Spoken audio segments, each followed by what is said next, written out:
Diversity is a very beautiful word, as in, since morning we've seen diversity in the context of culture.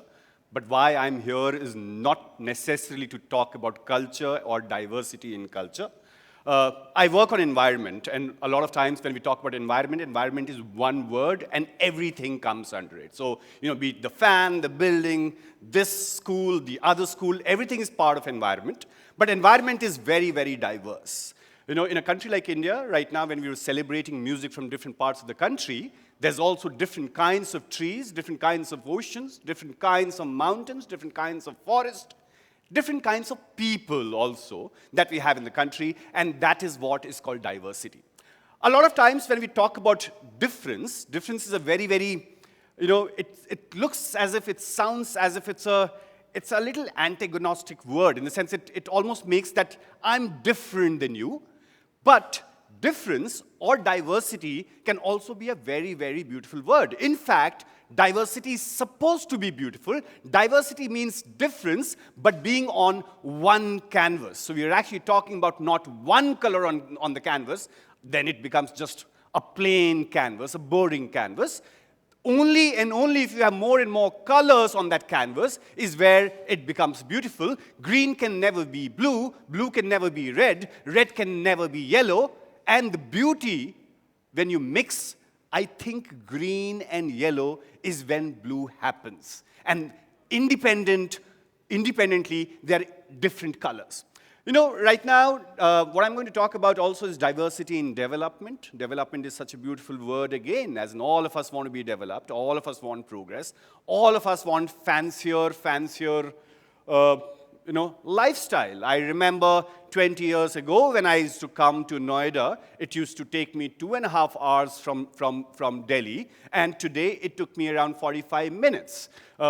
Beautiful, right? But let's look at whether it actually is beautiful. Indeed, I was talking about a beautiful country where we have green, lush forest of Western Ghats. That's a different kind of a forest. We talk about Sundarbans, where there's a different kind of a forest that you have there. The mountains of Western Ghats are different from the mountains of Himalayas. So diversity in ecology also is extremely, extremely important. I was doing a workshop a couple of weeks ago in a school, and there were around 20, 30 people in that classroom, and I asked them that, we all have read and studied about this fact that everyone is born next to a river civilization. So there were 40 people in the class. Some people were from Lucknow, some from Bombay, some from Delhi, some from elsewhere, and I asked them to group themselves based on the river basin that they belong to. Because we all have studied that, every civilization or every industrialization process is next to a river. There was a lot of commotion in the room. Some people were from Delhi, so they actually made a Yamuna group. Some people were from Banaras, so they actually made a Ganga group. There was a young boy who walks up to me and says, "Sir," and otherwise a very, very extrovert person, "Sir, I don't know which river civilization do I belong to. I think I belong to the tap water civilization." I said, "Very well, why don't you actually make your tap water world or tap water circle?" Interestingly, there were 40 people in the class. Out of 40, almost 17, 18 of them were actually standing with that boy in that tap water circle because they did not know their river or which river system or which river civilization or which river culture or which water body next to do they actually belong to.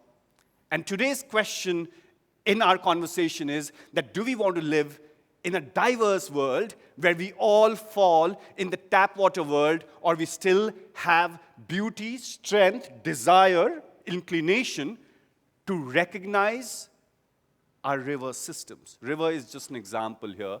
It could be the tree system that is next to your house or the city that you live in. It could be the bird system. It could be the bee system.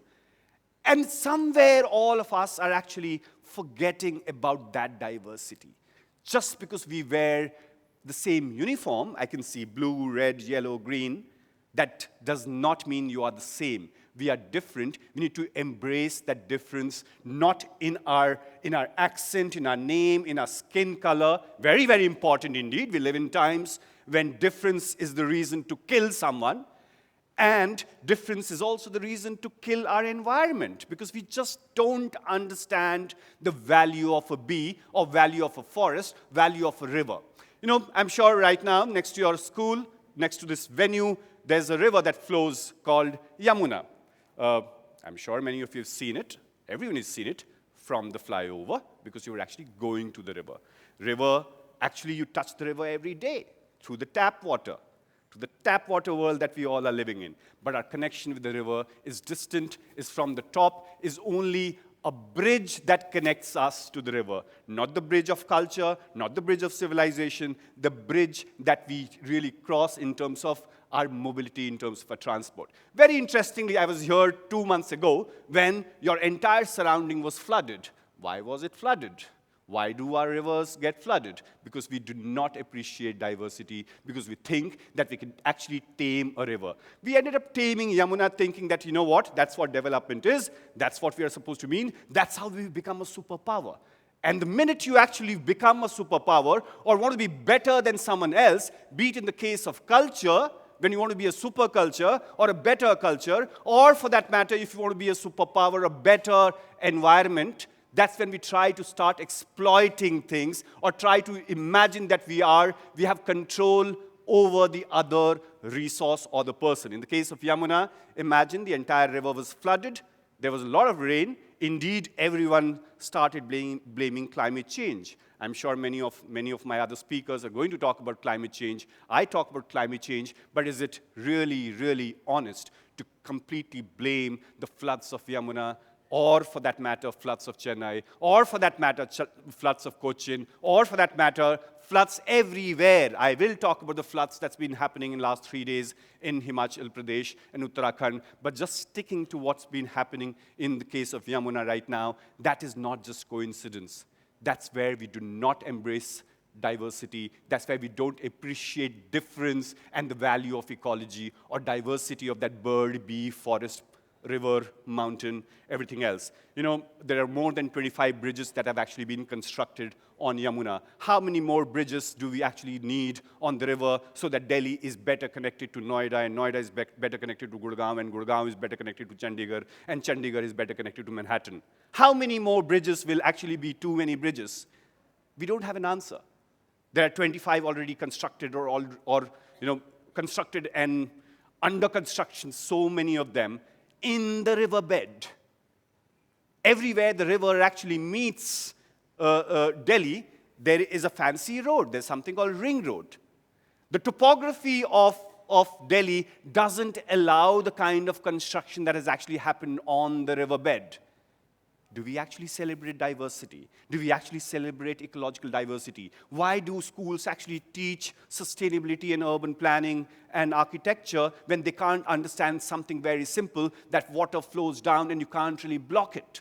And if you block it, water will find its own way from somewhere else. And that's exactly what happened. When you have constructed on the floodplains, out of 8,000 hectares of land that Delhi's Yamuna has in terms of its floodplains, almost 2,000 to 3,000 of them under DDA, which is actually constructing this 8th city of Delhi, as in the first 7 were built by the emperors and the Mughals and elsewhere, and now the new Mughals that we have, the DDA and the NCD and our municipalities, who are more powerful than the erstwhile emperors, they're just building and building so that our life becomes convenience.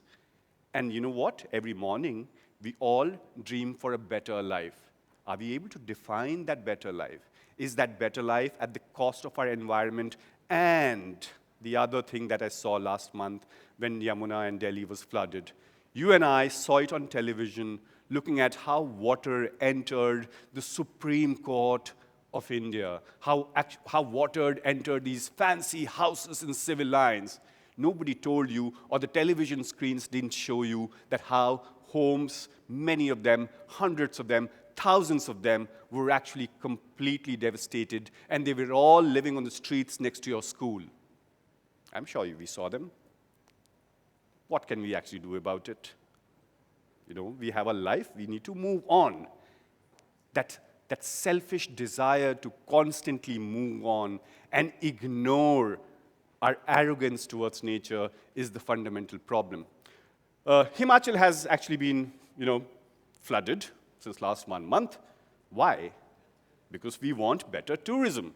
The irony is, 2 years ago, I was doing a show which was about how Shimla has run out of water and there should not be any tourism allowed in Shimla. And just last 1 week, entire Shimla has fallen down because there's too much water. How is it even possible that you have so much water one morning and one day and 1 year and no water a couple of years ago, and we don't know next summer, maybe there'll be a drought. Drought in the Himalayas where the rivers are actually born. I'm sure my friends are going to talk about Himalayas as well. That's the irony. We have actually made so that we are able to reach faster from Chandigarh to Manali. There are almost 37 bridges and 14 tunnels that have been made. Just last month, there's a small town next to Badrinath called Joshi Math. That was sinking. Government said, no, it's not sinking. Then they said, okay, it is sinking a little, but we are not responsible for it. How can cities sink? Cities can sink and cities are sinking, and we all need to understand that. Road that you build in the next to a river is very different to the roads that you have to build in the Himalayas or in the Western Ghats. That's diversity. Diversity in development planning is extremely important. Understanding the ecological sensitivity, vulnerability, and importance of every region is extremely, extremely critical. We all think, just because we all speak English, we all eat burger, we all like pizza, and we all watch Netflix. That's how, all air is same, all water is same, and everything is same. As all of us go to the same mall to shop. That's not what is called diversity, not in the case of ecological sensitivity or the world that we live in. India is at a very, very interesting juncture in terms of there's a lot that's happening. There's a lot of aspiration of young people, aspiration of the poor people that's involved, as in who doesn't want 24-hour electricity? And that's exactly what has happened in Himachal Pradesh. There's more than 168 hydroelectric plants, which basically means rivers and streams have completely run dry. There are these dams and barrages and canals and things that's been made. The cultivation pattern has actually shifted in many parts of the Himalayas. From Ladakh to Darjeeling, mountains are in a bad shape. Our rivers, there's not a single river in India that's actually blue. Central Pollution Control Board talks about Yamuna in Delhi, and it says that water quality of Yamuna is E-class, which means it's not even fit for animal bathing, it's only fit for industrial cooling. Power is not in killing a river, plundering a mountain. Beauty is in acknowledging diversity, acknowledging the power of nature, just because, you can't create a river in a lab, and you can't just cut a mountain and make a fancy 4-lane highway everywhere and say, well, this is the idea of development. Diversity in development, inclusive development, development for all is what is so-called Shrestha Bharat. Nothing else, nothing more. We want to survive, to coexist, to love, and to live. Thank you, everyone.